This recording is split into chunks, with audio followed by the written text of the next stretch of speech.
Nothing says Roaring Twenties like The Great Gatsby.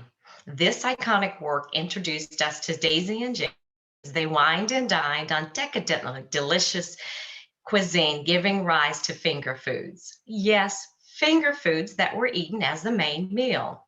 We are emotionally captured by these two as their relationship is acted out across tables laden with deviled eggs, pastry pigs, caviar, oyster Rockefeller, salmon mousse, stuffed mushrooms, and lemon cakes with tea. Dig deep into the author's sensibilities and you elucidate the symbolism food plays in relationships. A relationship of having it all, an abundance of food for the taking, but not being able to have that one thing for which you long, the love of your life. In the Roaring 2021, be mindful of the symbols that you, your ideas, and your vision play as others observe you. What you say and do casts a lasting impression and drives the behaviors of those observing you. Leaders at every level must remember success is abundant and it is possible. Act with intention and congruence, and others will partake in the feast. Sam, what say you about finger foods? Thanks, Tawana. When thinking about foods of the Roaring Twenties, I think of a famous appetizer. Oysters Rockefeller was created at the famous Antoine's restaurant in New Orleans by his wife, Jules. There was a shortage of French snails, so she created Oysters Rockefeller. She named the dish after a famous wealthy man named John D. Rockefeller because of their green colored sauce and extremely rich flavor. It was said that this dish was as rich as Rockefeller himself. I don't know about that. So how did the appetizer grow in such popularity in the Roaring Twenties? This was the perfect snack during gatherings where people would watch awesome performances like The Great Gatsby. People would sit and enjoy their roaring Rockefeller oysters while enjoying some great entertainment.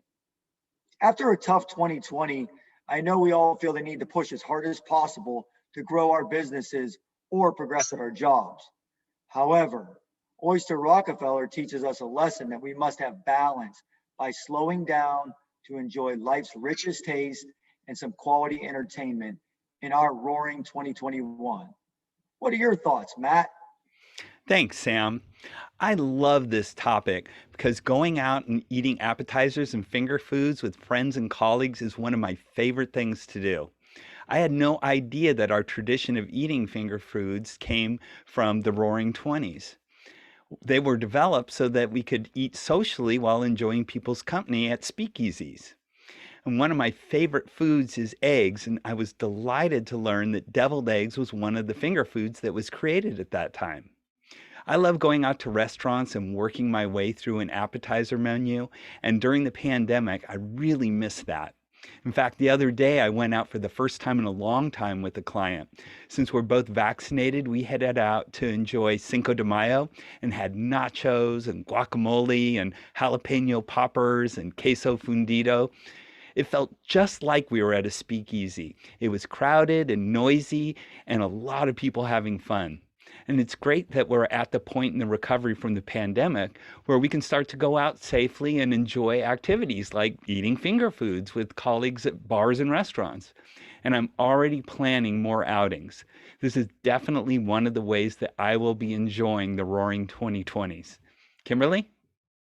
Thanks, Matt. Wow, all the talk of all those yummy food. These finger foods are making me hungry. So as a person who loves to cook and entertain and to create the power of connection over breaking bread, I regularly throw a cocktail party. And an American institution, thanks to the 1920s, my home cocktail parties always feature a themed cocktail for the evening, connected conversations, eclectic music, and of course, indulgent, tasty finger foods. Now, in full transparency, cocktail parties were around way before the 1920s, but it was really the rise of the underground speakeasies because of the banning of alcohol that gave the home cocktail party new momentum. It was a great way to have an intimate dinner party with your closest friends and, of course, drink. Finger foods really became the feature food at both of these venues because hosts want to ensure that the guests did not get inebriated, and it allowed the guests to truly socialize with a drink in one hand and a yummy finger food in the other. So what is the staple finger food at my house parties? robust stuffed portobello mushrooms. A big portobello mushroom stuffed with 2 kinds of cheese, lots of garlic, spinach, and a little hint of savory bacon.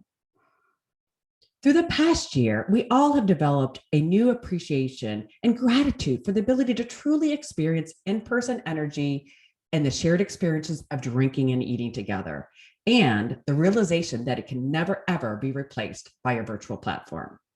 So let's bite into the savory Oysters Rockefeller, cheesy stuffed mushrooms, gooey deviled eggs with the memory of shared conversations of bonding and laughter over shared experiences. Remember too, as we are approaching the midpoint of this year, to not take these special moments for granted, to be authentic and intentional in our energy, our conversations, and our effort to truly create trusting relationships. Cheers to seeing you at the local watering hole.